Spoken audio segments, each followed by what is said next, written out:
And we are live. Hello, everyone who is there. Thank you so much for attending this YouTube Live. And as always, I'm doing this to help anyone and everyone who would like to add a little bit more instruction to what they already know from their private teachers, from their repertoire, from their school orchestra directors, to help you guys to have the most wonderful and positive experience at all region, all state, and overall.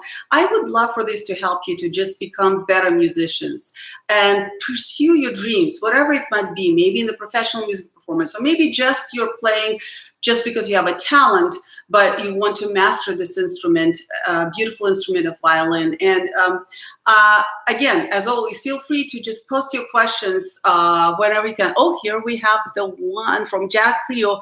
Thank you so much for attending this. And hey, can you talk about humidifier for violin? Should everyone have one? Great question.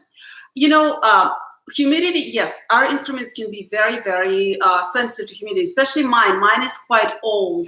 Mine is a Paolo Testori from 1759. Now, I live in the Rio Grande Valley. Jack, I don't know where you are. Obviously, you're probably somewhere in Texas. If not, then it depends on your climate. So I knew this wonderful luthier who told me many years ago that, yes, humidity does affect. Oh, you live in Paris, France. Wow. I'm very, very flattered. Thank you for joining us. How great is that? Oh my goodness. You should, later on, maybe you should let me know how you come across my channel. I was just in Italy, by the way, last 2 weeks of July. And I got to teach and perform in this phenomenal festival. I have friends in Paris. Actually, my former roommate in Moscow Conservatory is a fantastic cellist. She's from Paris and she lives there now.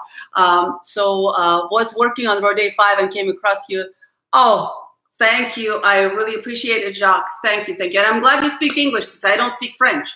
Humidifiers are extremely important for the violin, but you have to make sure and not overdo it. So I know there are different ones. There are these little bottles that you can fill with water, and then they kind of seep it into your case. That's good, but it's probably less controllable. I used to, of course, now that I live in the valley, actually, there's so much humidity that I have another problem, you know, that sometimes my instrument doesn't like too much humidity. So I hardly ever use it, but I liked the ones that I used. I had those noodles, you know, we call them noodles in the States. They're usually rubber with little holes that is filled with sponge, and you make them wet, and then you stick it inside the violin through this hole. Now, I was mortified. I remember after I started using it, someone came up to me and they saw how I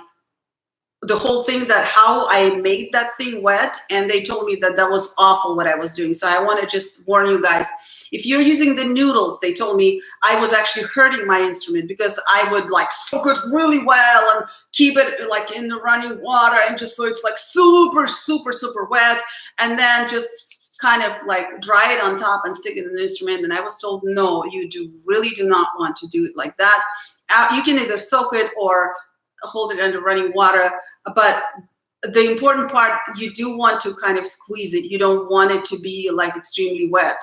So that means you probably will have to refill it more often, but because that, you know, excess, it's better to have maybe a little less humidity than to have too much and end up, like you could end up with having a spot like inside your violin that will come out on the outside because you're putting way too much water literally inside your violin. So one of the things I saw that happened to me when I travel, I think it's because of the humidity contrast, because I went, I remember from Texas, I remember in the winter to KU to perform in Kansas City. And of course, it's much more to the north. And so in the winter, it was snowing, humidity was extremely low there, and my violin sounded horrible. And someone pointed out to me that basically the bridge of my violin was almost at that angle. I don't know how I didn't notice. I think maybe I was nervous because I was preparing for a very important concert. And I was told that actually humidity can do that too. Like your bridge can all of a sudden start collapsing and things like that. Thankfully, it didn't collapse. And yeah, but so in those situations when you're flying, if you know, so my former professor, Felicia Moy, fantastic violinist, she used to be a first violinist of Miami String Quartet back when they won all their important awards. She told me that it's the contrast. So if you're flying, so she told me, like, if you're flying from Texas to Kansas City, it might be a good idea to actually do that little noodle thing or whatever you do and just insert it before you fly. So this way, as the humidity is changing, that little humidifier inside your instrument will be regulating it so your instrument doesn't get through that shock. Because what happens, yes, it can, with the older instruments, I'm very blessed because this instrument, when I got it as a gift actually. It really did not have, it just had a few cracks because it sat in the attic of Oklahoma attic for 60 years. And just from weather, it did split in a couple of places. So it was a very easy fix, but that can happen. And the humidity, so the absence of humidity is probably what can hurt your instrument really badly. So if you're traveling and you know that there will be a sudden change of humidity, that was the best advice I got, I think, from my former professor. She said, stick that noodle in before you go, and while you're flying, it'll all be, regulating the scent. So thank you so much for your question. And today, again, guys, please ask me any specific questions you would like. But today I had the privilege of meeting these amazing people. It was kind of happened. It was beyond my control, but we ended up having lunch together, and we were all from different professions. But we all talked about the important lessons that we learn in our professions that actually translate into our lives and make our lives better. And that brought me to this very important point. I know I'm really excited, and Jacques, if you are from France, you probably don't know, in the US, I'm originally from former Soviet Union. So when I came here, it was a new thing for me too. In the US, they have this wonderful, every year they have this wonderful contest where all the high schoolers who play orchestra instruments get a chance to compete within their regions and then within their states. And then the best ones are picked and they get to play in the orchestra, either the best orchestra of the region or the best orchestra, or the orchestra that's comprised of the best region students or best state students. And of course, it's a wonderful thing. But as a professional, I've seen such an increase in competitiveness in classical music, especially I come from a very different culture, like back where I grew up. I'm also pretty old, from Soviet Union, the arts were supported in a little different way than here in the US. So I totally understand the fact that in the US, things tend to be a little bit more competitive in arts because there's not so much support from the government. And so the classical performers have to literally compete for the jobs to be able to sustain themselves. And so sometimes I wonder if there's a wrong emphasis on competitiveness. Excuse me.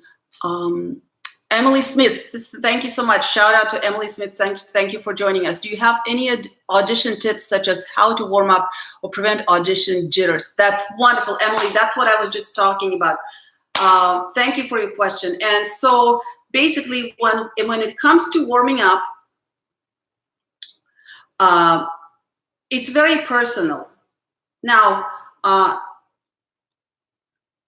I say violinists, we're pretty lucky because we get to have our instrument till the very moment we step on the audition, and so we can play all the time right before playing concert or audition. But I want you to think about pianists, for example. They usually can't really warm up backstage while the concert is going, right? If they're performing, they kind of, an audition or something within something that's going on, they can't really do that. So, and I feel like they actually tend to be better prepared.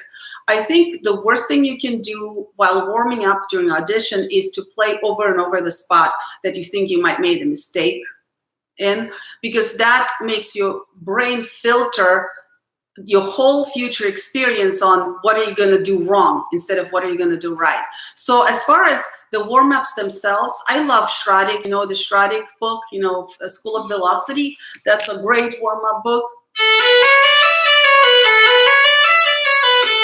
Those are great exercises. Now, just mechanically speaking, it depends what is the area that you're most concerned in. And so rather than playing that maybe particular spot of your piece, why don't you think of a couple of exercises that you usually practice to reinforce that area, and maybe do that instead.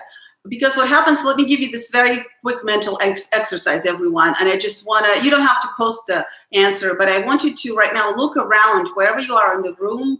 I hope you're not driving at this point. So wherever you are right now watching this, look around the room, and I want you to, I'm going to count to 10. And while I'm counting, I want you to count all the green things that you can notice in the room. Ready? Go. 1, 2, 3, 4, 5, 6, 7, 8, 9, 10. Stop. Now I just want you to mentally think of the number of green things you just saw in the room you were able to count.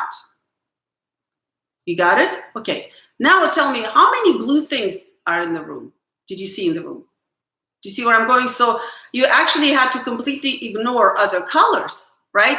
If you were concentrating on the green things in the room. And so, because that is basically how our mind works. And so getting warmed up over the period of performing, for so many times in all kind of awkward different situations, where I realized it's not, we always think about this, but it's more about how you get your brain to work. Because number one, by just the fact that you guys are tuning into this, you must be really like alpha dogs. You are really out there. You are doing everything you can to get ready. So I assume that as far as practicing and getting your fingers to play the right notes, I don't think you're going to have a problem with that. You know how to do that. And you know how to get to play the right notes at the right time. And you are taking your time. You still have plenty of time before audition, and yet you're here. You're trying to better yourself as much as possible. So I don't think going into an audition and warming up, you can do much to better yourself. What warming up is more about getting yourself in the state of mind, in the state of confidence before you go on stage.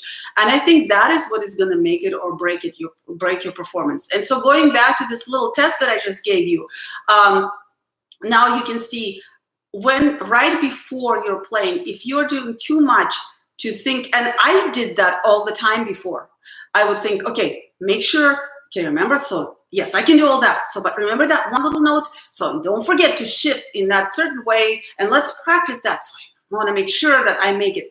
But what happened actually, usually that makes me even more nervous, because by doing things like that, what you're doing, you're shifting your brain's focus into a negative space. So now your brain is looking at your performance experience or audition experience from the point of view of all the things you cannot do. See what I'm saying? So instead, what I would do, as far as technical warm-ups, like I said, anything that's not too strenuous and more or less mechanical, that maybe exercises that you usually use to help your shifts to be smoother or things like that you can do before. But what you have to train yourself, as you're doing that to really go from the place of power. That means from the positive place, something that will make you think of all the things that you do really well in those excerpts. And of course, you can't lie to yourself. So number one, you have to be ready. But for example, if you play 1,000 notes in an excerpt and 999 of those notes are perfect, and then there's one note that you might not nail, instead of concentrating on that one note, why not concentrate on 999 notes that you can really play very well? See what I'm saying? So when you're addressing your warm-ups, when you're addressing your technical needs right before the performance, and everyone is different, can you think of warm-ups that will help you feel confident, but without making you focus on that one note that maybe you might not nail? And from my experience, let me tell you what happens. When you are really getting your mind to see your performance and to see all those 999 notes that you know you're going to do well. Maybe that, man, I sound so great. That beginning, my détaché really rocks. There's, the D major scale, totally got it. I totally know where every note goes. I'm not going to have problems. So the more you concentrate and play through those things slowly, don't have to rush or whatever, the more you're putting your brain's focus on the positive things about the performance. So, and guess what happens? If there's that one note that maybe there will be 50-50 chance that you don't get it, when you are going on stage after reviewing all the wonderful things that you can do, that you're already doing, and you're really confident, but again, it has to be honest. You can't just make things up. If you didn't practice, it's not going to work, right? You know what I'm saying. Then guess what? Number one, most of the time, you'll actually nail that note. And the second, even if you don't, because you were so focused on the positive, guess what? That's what your audience will hear too. Then Jay Cow, hello, welcome, and shout out to Jay Cow. What should I be thinking right before I start playing for the audition? Often I find myself not knowing when to start and how to start with good flow, which leads to starting my excerpts messily. Oh my goodness, you're speaking to the choir. That's my worst. You know, that's why I dread orchestra auditions, because they are much harder than your regular performance. And I'm so glad you mentioned it. The flow, that's exactly, I'm so glad you understand. And the flow, you know, it speaks to the state of mind where, you know, you've been there. You are in your practice room and you're totally nailing all those double stops, the last rose of summer, the 24th caprice. You're just going. The staccato is out of this world, everything. Then next minute you step, you know, to the other side of the corridor from practice room to your teacher's office, and what happens? That's what happens. I'm sorry. I've been there, done that so many times, and I studied in Moscow Conservatory where I felt like everyone was better than me, and how did I even get here, right? So flow, and I totally get it. And when you are auditioning, that is so much more extra stress because things are unpredictable. And so that's when I was talking about great idea. You make yourself think certain things. That's great. But you know what? You have to actually practice that. So the way I would do it, if I were back then, if I knew it, so I know a lot of my friends who play auditions, first of all, they take the excerpts and they throw them on the ground, and then they pick one, put it on stand and play it. Now, but what I want you to do, I want you to add an extra step. And I was just doing with one of my students, actually teach over Skype, and she is getting ready for an important orchestra audition. And so what I had her do this. I said, okay, pick that excerpt up, put it on your stand. But I want you to write down. So number one, look at the hardest place in that particular excerpt. And we're talking about the tempo. And first, you need to virtually play. Pick like one spot, no longer than a measure, right? Virtually play it in your mind. Every time you have to practice it in before you start playing. Virtually play it in your mind and think of the tempo that particular hardest spot works. And then only after that, you're allowed to feel that beat before you start, then sing inside the beginning of the excerpt in that particular tempo, and only after that you're allowed to start. So for you might, because she had a problem, she would always start at the wrong speed, and even though at a certain speed she could play the excerpt, but she would end up picking always speed that was way too fast or maybe too slow. So as far as training your thought process, that's what we did, and it's been helping her incredibly. So for you have to figure out, okay, but what would be the most harmful thing that happens to you? If your problem is maybe picking the wrong tempo because you're not focusing on the part that is the hardest and getting the tempo in your head of that reasonably you can play the whole excerpt, then that's what you should do. Or maybe there's a certain spot of, maybe there's that one note that might make it, that scares you. Then you have to train yourself every time you pick up that excerpt and put it on the stand. You have to train yourself not to play, but first think of 2 or 3 things that you totally nail in this excerpt, and only after that you play it, right? So you understand? So basically training, if you want to make sure that you are there and at the stressful time, your mind is not all over the place and completely blank, what you have to do, you have to come up with certain plan for your thoughts, just as well as you have a plan for your bow, for your fingers, right? So the next question, Nitya L. Hello, thank you for tuning in. How would you recommend balance out all of the music that we have to practice for region and state? Should we practice everything every day or only practicing a few excerpts each day? That is fantastic. Guys, you are on a roll. I'm so excited. How did I deserve such wonderful questions? I don't know, but I'm so glad to have those. So here is a tip that I actually read in a book by, I don't know if you guys know who Mr. Ivan Galamian was. He was the teacher of Itzhak Perlman, Pinchas Zuckerman. If you've ever heard of Meadowmount School of Music, that's where Yo-Yo Ma went when he was a kid in the summers. Yeah, and Perlman and Zuckerman. Mr. Ivan Galamian, he founded that school. So he taught at Juilliard. He was one of the most prominent pedagogues in the US. He actually studied for 6 years with a teacher in Moscow. And when I did my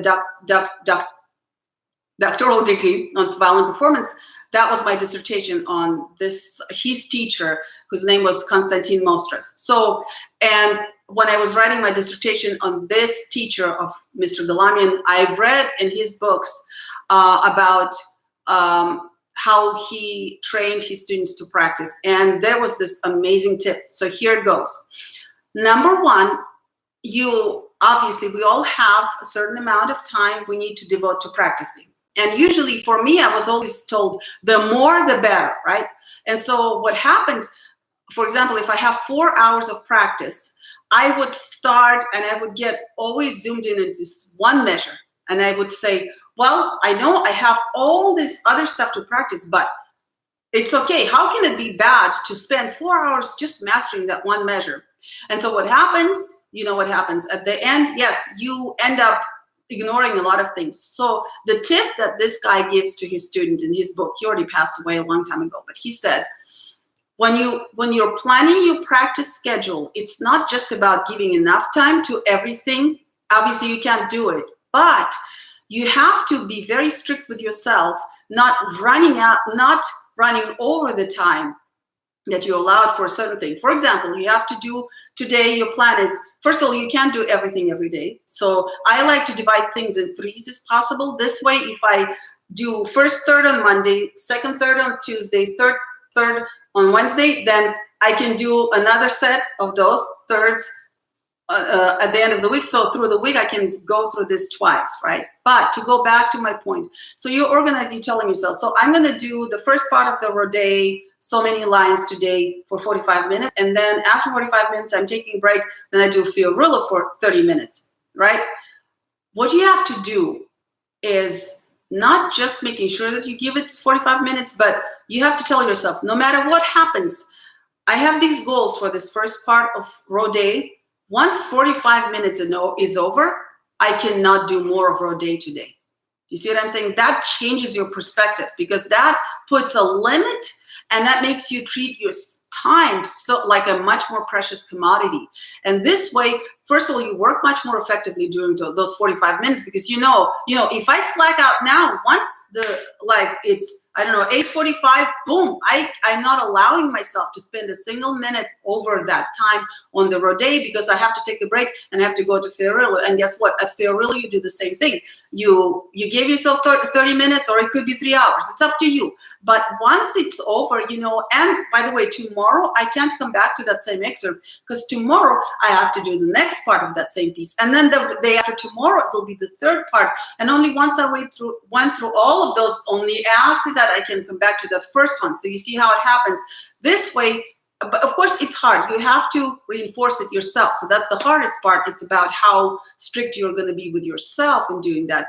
But by putting actually limits, not just making yourself practice a lot, but also by putting limits on each of the parts of the repertoire you have to work on, you will be amazed at how much more efficient you will be.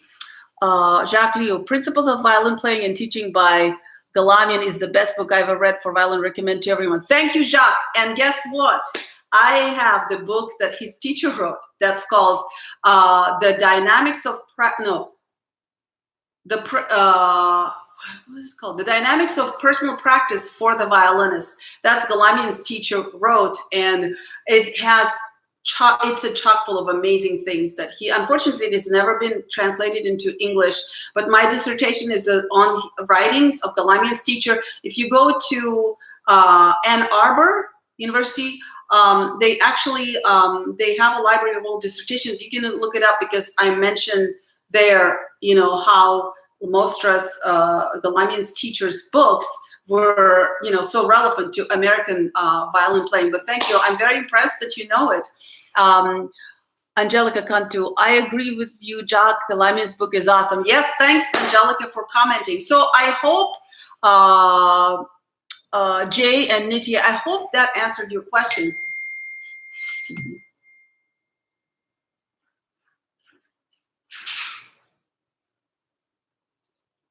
And so, so basically, what I'm talking about is your mental state.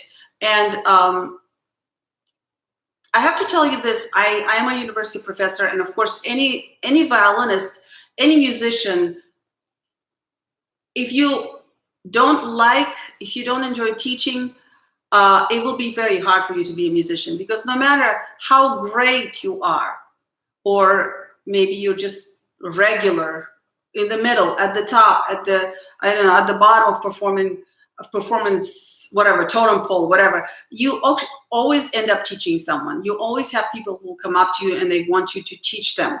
So one of the things that I ask my students who want to pursue career in violin playing, I always ask them in performance, I say, well, even if you don't want to go into education, you will end up teaching someone. So you have to make sure you don't hate teaching, absolutely. And so I've taught since I was probably about 20, so for a very long time. And then I am privileged to teach at a university. And this is what I've learned. And it's probably very obvious for you guys, but I want you to hear it. Most of my students, a lot of them, I would say 80% of my students who failed were very well prepared if they failed during a performance. I don't mean like in life. No, all my students, actually, I'm very blessed. They all have jobs. They all do very well. But like if they're preparing for their concert and maybe they fail, probably 85% of them didn't fail because they weren't prepared enough. It's because they didn't know how to deal with their nerves on stage. Oh,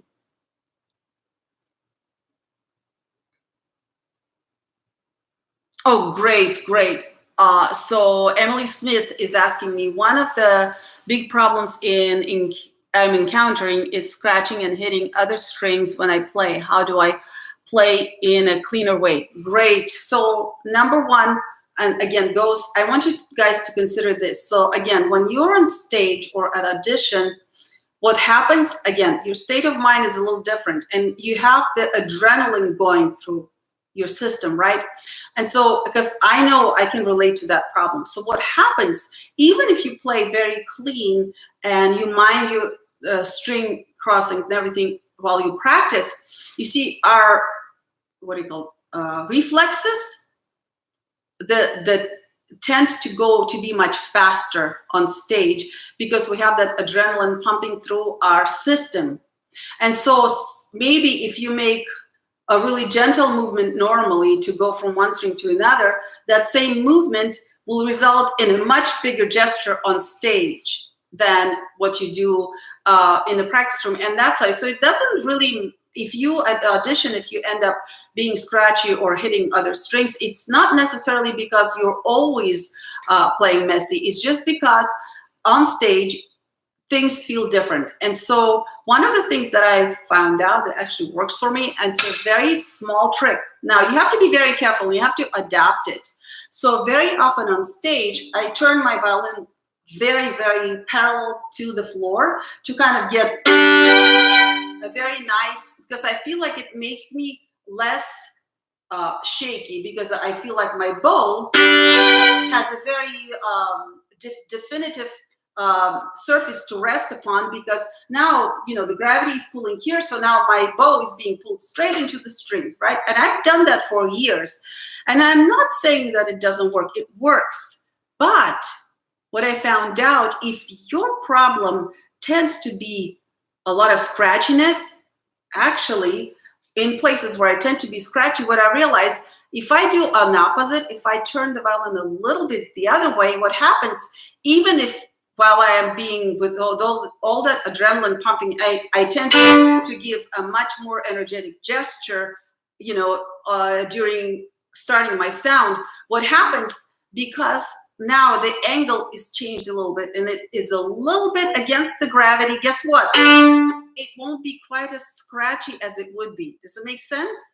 So this actually works for me really well when I play fast things on stage and I feel like I'm getting a little bit too scratchy, a little bit too hitty, and it's very hard. You can't really change that. It's very hard to change it here. What you can change, you can just change the angle just very, very slightly, but you have to practice it. So from this to this, just a little bit. And so this way, you see, even if you hit, guess what happens? It doesn't, the impact is not 100% into the violin now.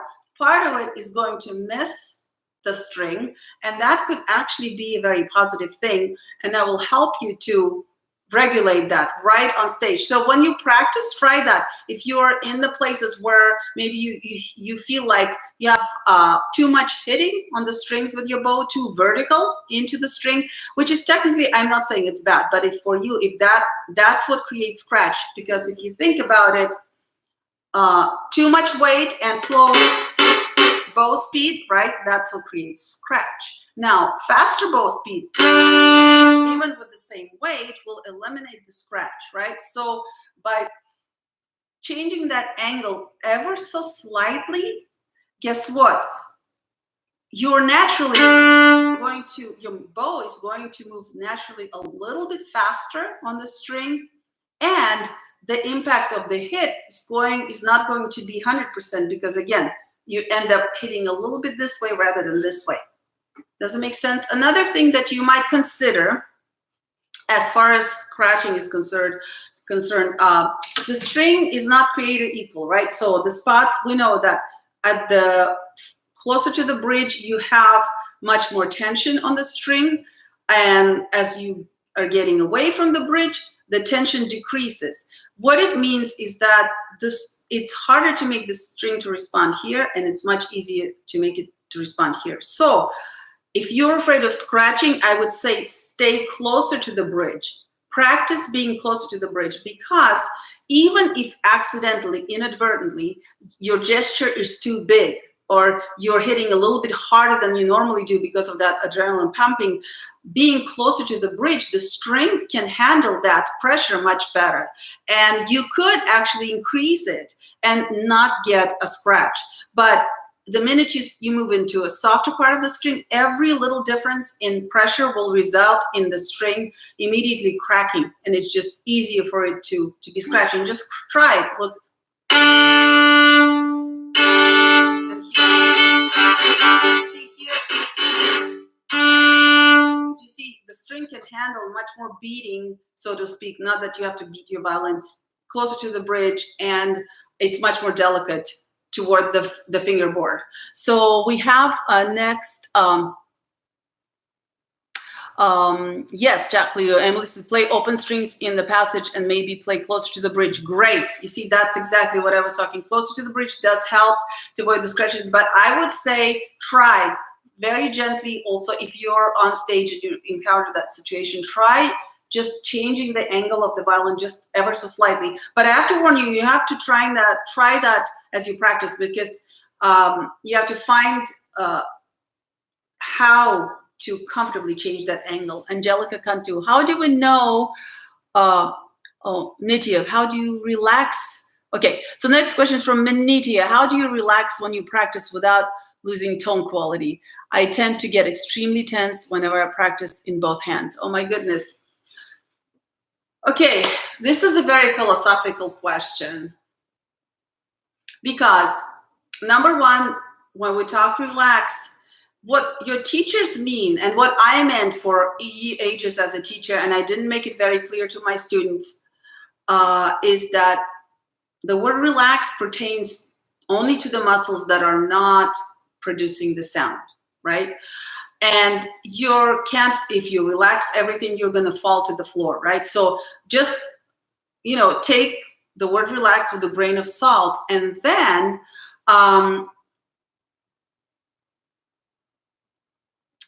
what would be the best next step? I want you to consider what goes into sound production.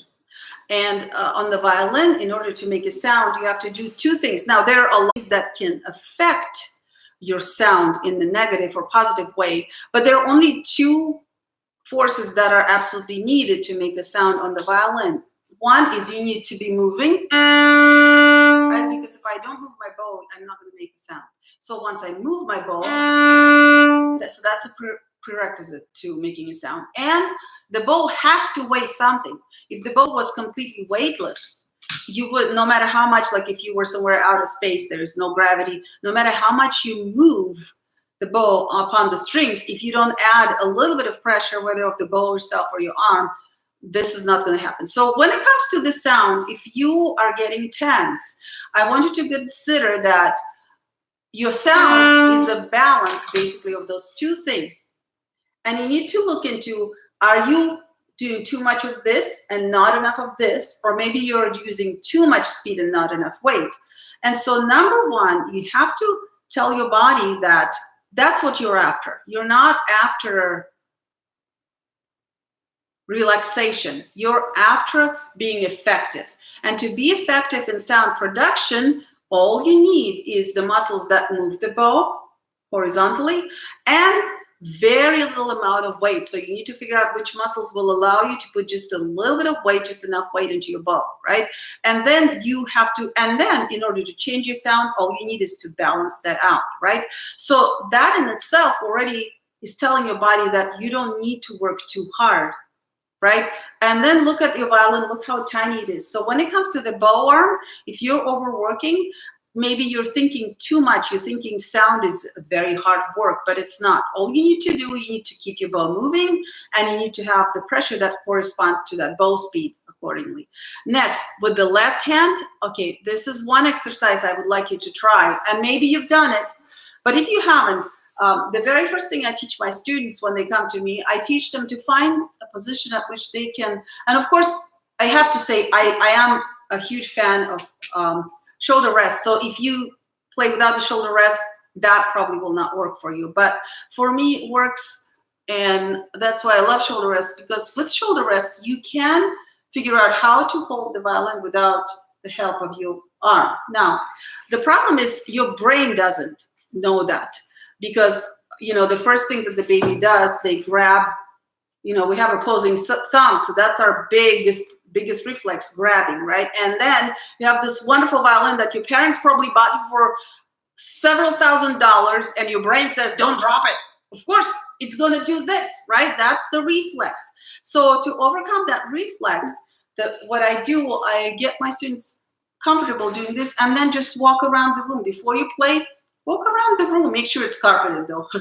And do something like this. Tell yourself, and it's not for you, it's for your brain. Once your brain understands that you're not dropping the violin, because your brain understands it's very precious and it's the kind of thing that cannot be dropped and broken. That's where, this comes from.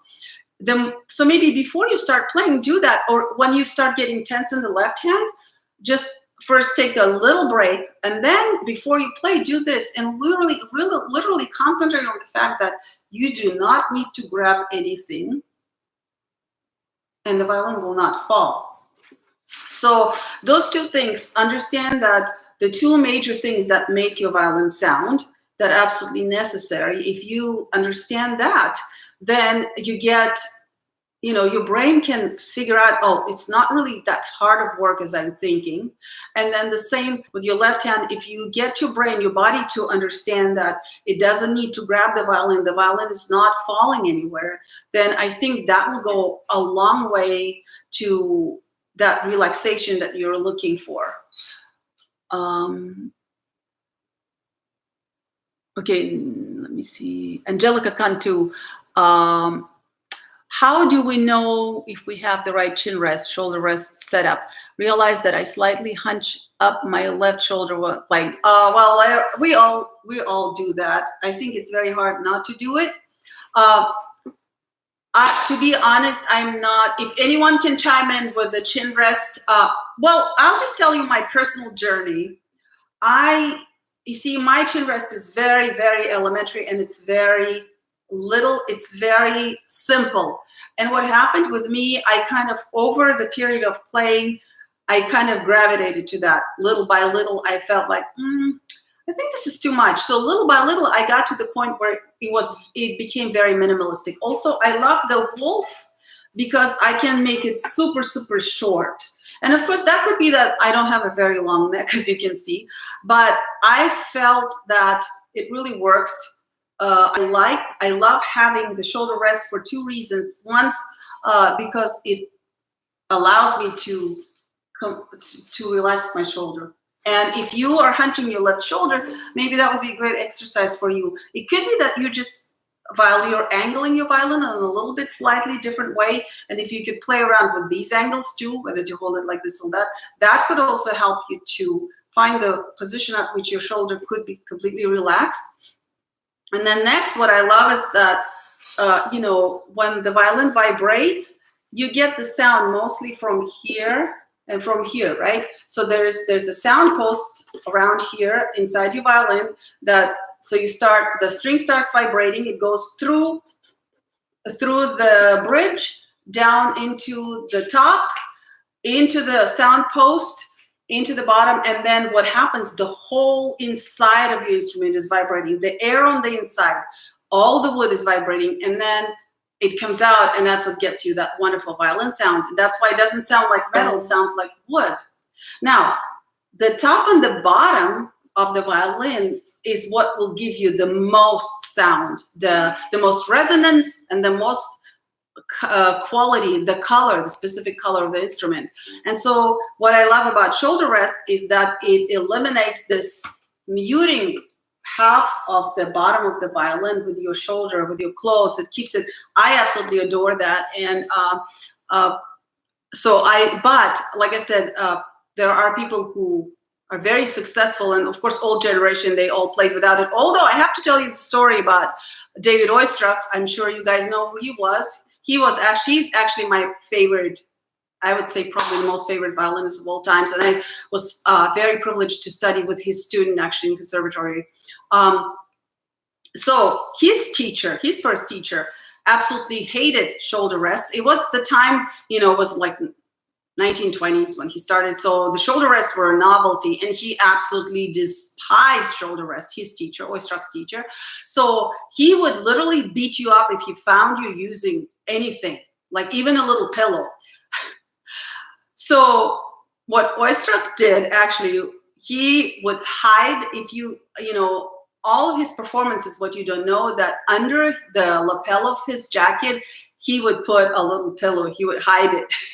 But he was so afraid of using it as he was growing up with that teacher of his, that even as an adult, as already world recognized, one of the best violins in the world, he still used the pillow, but he would always hide it.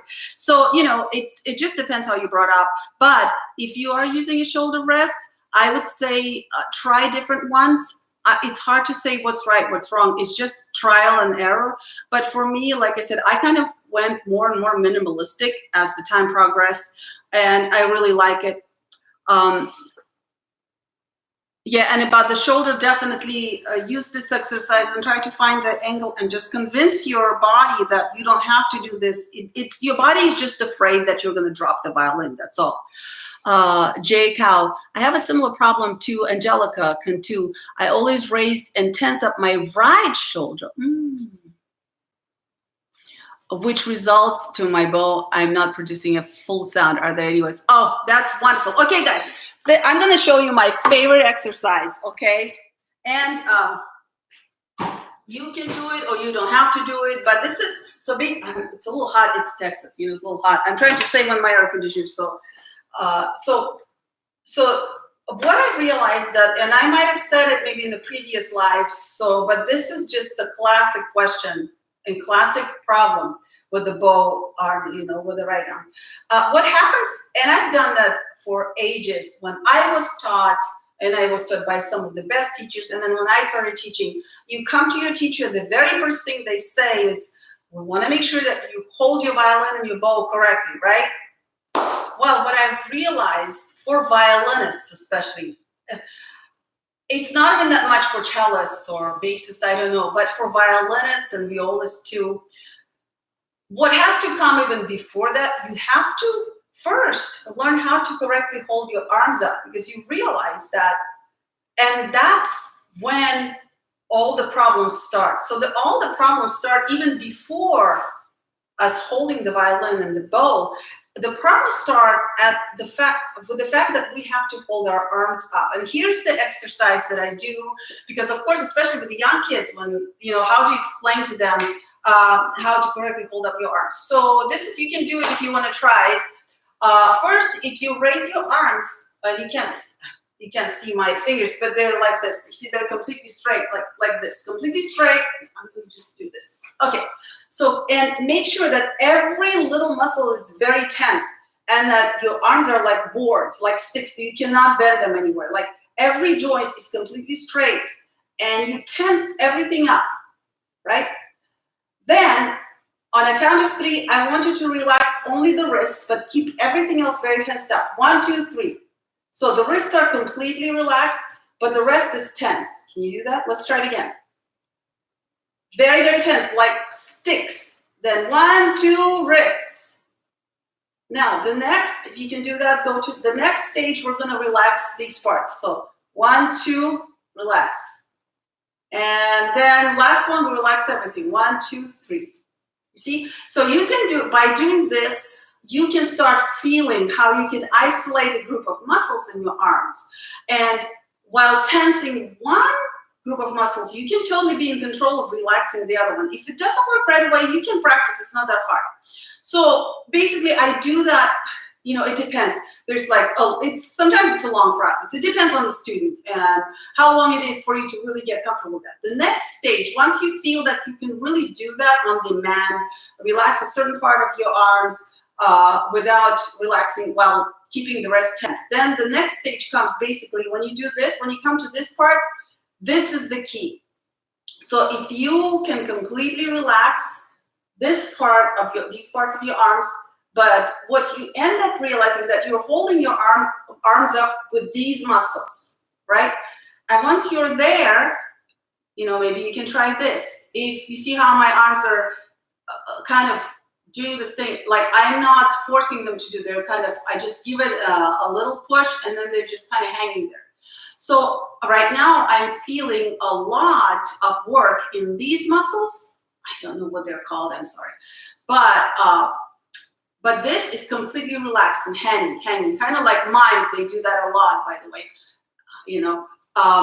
So this is basically what you want. You want to lift your arms up by these muscles and keep the rest as relaxed as possible. So then what I do, the last thing, once the student gets this, what I do, I basically move their left arm this way, but you see, and then the bow, and then the right here. And this is basically what you want. This is the ideal way to hold up your arms to prepare to hold the violin and the bow. So what is happening right now, of course, once you're playing, it's not going to be 100% like that, but your goal is to hold your arms up with these muscles right there, not like this, you see, because if you do this, then this falls down, and you have to make your arm kind of be tense so it holds up here. So what you need to kind of find that balance where you just hinge the arm right here and it stays. You see, it doesn't fall, even though it's completely relaxed. It doesn't fall down because it's at the right angle. And so once you do those exercises, then when you're playing, you can start, again, I have to warn you, 100%, it's your arms even here are not going to be 100% relaxed because you're going to have to do things. But going back to that first question about relaxation, this is the way of learning how it feels to your body when the right muscles are working and the ones that you don't need to work are resting. So those are really good. So this is if you experience tension and if you feel like you're overusing some muscles, maybe like this shoulder or this shoulder, then first figure out what is your body doing to cope with the stress of constantly holding the arms up before you even think of violin. And I highly recommend this exercise until you can just sort of be like one of those French mimes, with the sad faces, pretending that you're hanging somewhere, from a hanger or something like that. So I hope that helps. Emily Smith, within the last 3 lines on row day 5, there is 2 times where you have to shift from 3rd finger B flat. So row day 5, let me pull it up really quickly. I love that agent, by the way. I'm a little bummed because it's way too fast the way they're asking me for TMA. Okay, so yeah, I see on D string, right? Shift to the 3rd finger, B flat. Okay, so this is something, you realize that, let me try and see.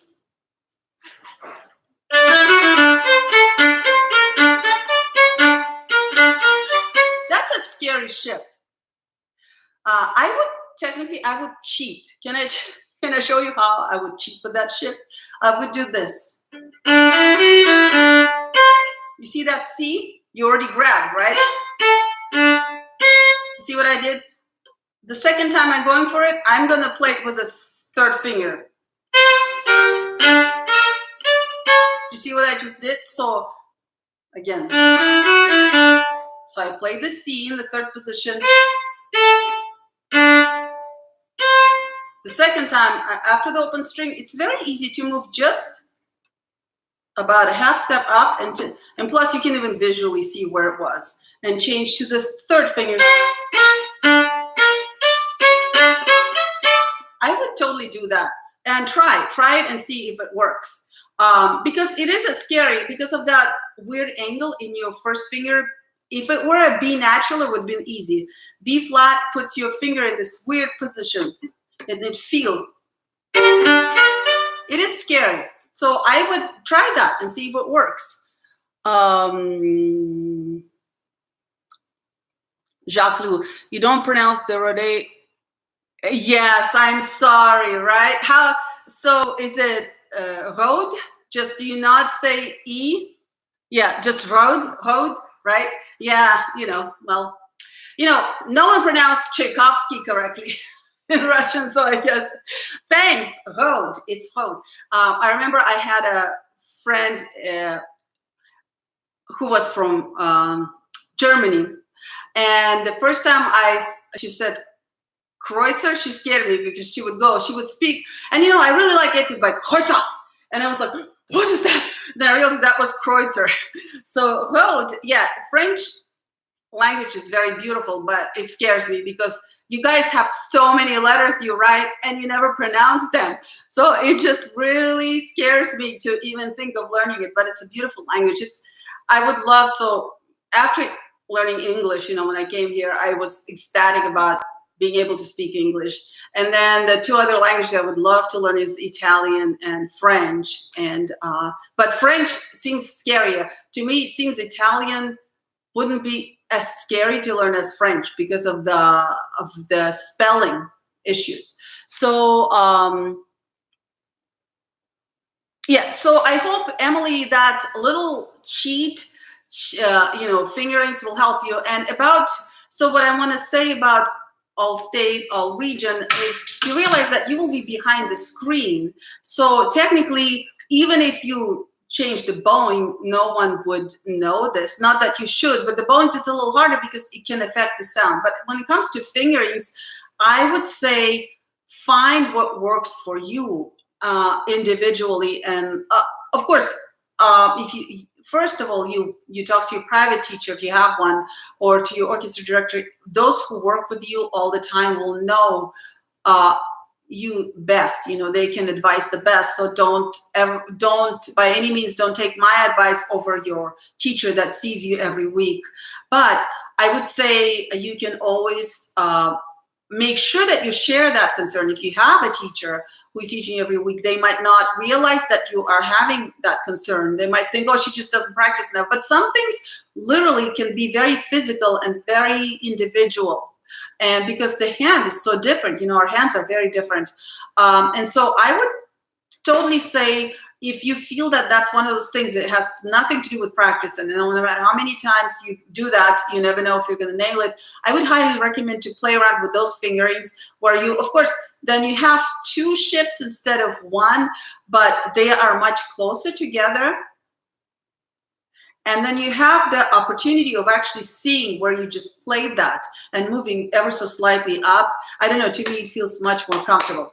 So, so I want to, again, guys, feel free to chime in if you have any more questions, but it's, you know, we're almost done. And I want to finish with what I started. I started talking about the mindset for one reason, because I am so, first of all, I'm excited. Thank you for the questions. It really makes me happy, because sometimes I worry, and, you know, I have 3 children who are, they're in their 20s, early 20s. So they're that generation that got hit by all the media. And for us old folks, you know, for you guys, it's probably hard to imagine life when life was different. For us old folks, I mean, I remember when there was no navigation. I remember there was no Google or Google Maps. I had to find the way, you know, I don't know, by narratives of my friends, right? Directions. So, but sometimes I do worry, because I feel that technology almost sometimes can take the soul out of art, right? To me. But every time I get these wonderful questions and I see all the, you know, the people, you know, the musicians of your generation, that you guys are really aspiring, you're pushing yourself to be better, it really is very encouraging for me. I don't feel like music is dying. Yes, Emily.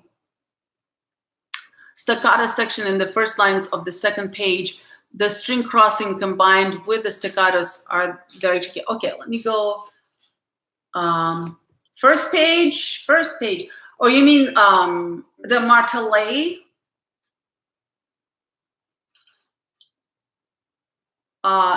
You mean these ones?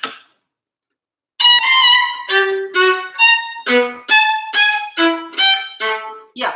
So that's actually, yeah, so these, I guess, staccatos, or I call them martelets. Rode was a wonderful teacher. He was phenomenal violinist, but he was a wonderful teacher. And he was being very sneaky in this caprice. He's teaching you actually how to make those string crossings correctly. And that's why he's giving you stops. So it's a very simple thing that you can totally master. You just have to remember: stop, drop, and roll. Stop, drop, both the bow and the left hand. Make sure press and roll. Yeah. So as long as your bow is completely dead, came to a dead stop, as you're moving it across the strings, you will not have any mess in that place. You can also, again, going back, I don't know, Emily, if you are preparing for All-State, then, you know, you will, unfortunately, you will have to comply with the speed, which is way too fast for what this caprice is meant to be played like. But I'm sure there were reasons, probably the repertoire, now that we've seen repertoire, they were probably interested in playing it faster. So at that tempo, you could actually fix that. You could play it.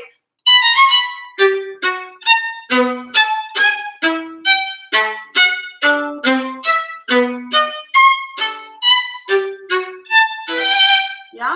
So at that speed, if you are going at All-State speed, you can actually make those into like almost spiccato-y kind of strokes, which are actually in the air while you're changing string. And not that, I don't think that's what Ho designed this to be, but at that tempo, it's totally justified. So you could do that. Just make sure to start every note on the string. Yes, Jacques. Any advice to develop finger vibrato when I hear Grignot or Hmm. I am not a fan of finger vibrato. I have to admit. I come from, old, this very Russian school. We're always taught to use the whole arm to vibrate. And so finger vibrato would be more like this. And I don't really know. I have to be honest. I don't know how to do that. But maybe if you're talking about just relaxing your finger a little bit more, you can definitely, Galamian suggests exercises like this, before you get to the whole arm vibrato. He suggests that you just practice making sure that this is completely soft, and so you can go back and forth. Higher position. Yes. So I can comment on what is actually coming, what your finger is doing. Now, and I'm not sure, maybe that's not what you mean by finger vibrato. Maybe you mean just, if you mean just the fact that your finger has to be moving, definitely, because it doesn't matter what you do with your arm. If the finger is not, if the last joint on your finger is not going in and out, that means you're not really rolling the fingertip, and that means you're not changing the pitch ever so slightly, and so we won't hear the vibrato. My teachers always told me to rest my violin on something, like here I'm resting it on my laptop, and then hang. And when you do that, you let go of this, make sure you let go of the thumb, and then use your weight just to here. If you use your weight to move your kind of arm in and out, or out or in, then your hand has a very easy time relaxing this part, and you can practice like this. So if you are squeezing too hard, it actually comes from here. It has nothing to do with your fingers. Again, going back to that ridiculous reflex that we have. So number one, if you feel like you really have a problem making your tip vibrate, and fluctuate, then that means you're very tense here. But that tension doesn't come from here, it comes from here. How as odd as it is. So remember how I said you could teach your arm to do that, it doesn't need to hold the violin. You could do those exercises, and then try vibrating without the thumb. You'd be amazed.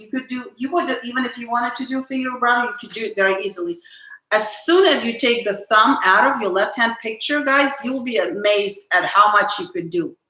Now, unfortunately, we can't do that, and we do need the thumb for a little bit of a, help. Definitely, it helps the intonation because it kind of helps our arm to figure out where we are. But any kind of pressure in the left hand, most of the time, will have to do with this. It's like I tell my students when they first come to me, and they usually are mortified. I told them, okay, you want to play the violin, number one, it would be good if you could cut off our thumbs, because that's where all the problems come. And of course, they think I'm serious, but then I start laughing and tell me, unfortunately, you do need them for the rest of your life. So that's it. I would say, guys, if I could say just one thing, like something that could potentially be the reason of so many problems, it's look to your thumbs. If you have problems in the bow arm or in the left hand, I would say pay attention to what your thumb is doing, and you will be amazed at how much of problems will come. So Jacques, for you, if you are thinking of doing something with your fingertip that you can, that's the first thing I would do. Rest the violin somewhere so you don't have to use the thumb. Then try doing that without the thumb and without the bow. Don't bow. And you'll be amazed at how many things you could do very easily. All right. Well, guys, so nice to have you. Thank you very much for joining me. And as I said, I just want to say this. If you are competing, whether you're competing at all state or all region, it's very important, or any other competitions in classical music, I want you to understand that you have to have the right perspective, because the competition can be very helpful in education practice, but it can also destroy you. So the healthy way to go into any competition, especially if you're in classical music, is to use it as a gauge. So the result of the competition is not don't look at it as something that will make you or break you. It's just a gauge. It's a little gauge that will tell you where you are right now at your violin playing at this particular point, and what else you need to work on. But if you feel like you're going to this competition because I have to win or I die, that's the worst way to go into it, because if you lose, then it'll be a trauma for you. But even if you win, guess what? It won't feel as good as you think it will. And so that's all I worry right now. Like I said, the generation is wonderful, and I'm so happy to see that you guys are really paying attention to what matters in music. But I really worry when there's too much excitement over any competition in music, because it's very easy to approach it in the wrong way. And like I said, use the competition as a gauge of where the results of competitions. Use the competition to push yourself, because it has very clear goals. So that's why it's so wonderful and it's very good. But at the result of competition, you should train yourself to be okay with whatever results you get from the competition, and to use that as a gauge so by the end of this, if I can perform this excerpt at a good speed and cleanly enough to get into all state or all region, that's wonderful, but that's not my goal. My goal is to go further from that. And if I don't, that's great. I mean, it's maybe a little disappointing, but it's not the end of my life, and it doesn't mean that I cannot become a great violinist. It just shows me that I'm not quite at the level where I would like to be. Okay, so that's it. Thank you so much.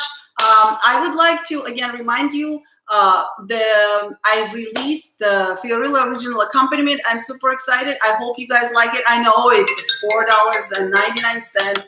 Oh my goodness, it's a lot of, not really, it's not really that much. I just felt like this is my first original composition, and I would love to release it into the world. So if you liked it, check out the link. I put the link under my Fiorillo. It's just, I'm releasing it in 3 different formats, and one of them is MIDI, which means you have to upload a free app, and then it'll play it for you at any tempo. And it's just a wonderful resource. All right. Hello, Crafty Gamer. Yeah, shout out to Crafty Gamer 27. I hope you're doing well. We're almost wrapping up. So today we started at 3. If you have a question, ask it right now really soon. If not, we're going to wrap up. Okay. And so again, the word to all of you guys, thank you. Again, thank you for your questions. Check out my boot camp. It's still up. It's the boot camp. I have questions about the boot camp. So basically it's a 5-week boot camp, and I call it boot camp just to make it more fun. Technically, it's tutorials that are all videotaped. So all the classes, all the tutorials, they're all videotaped, and they're categorized into weeks. So the band app is free, and the greatest thing about that app, it's kind of like your own Facebook page, but it's limited only to people that I invite. So once you join that group community, it'll be open through all of the all-state, all-region season, and you can ask me any questions. You can post your videos. You can send me your video for critique if you'd like. I will totally return a reply as soon as I can. So it's basically like having me in your pocket on your phone, right? I know it can be because I released it at the beginning of summer, but the materials are all there, and you can use them at your convenience. You can skip, you can go in order, but they never expire because they're recorded, they're digital, and you can also download them, on your phone. So even if you don't have internet, you could use them. I am planning to add, if there's enough interest, I am planning to add also the all-state excerpt materials.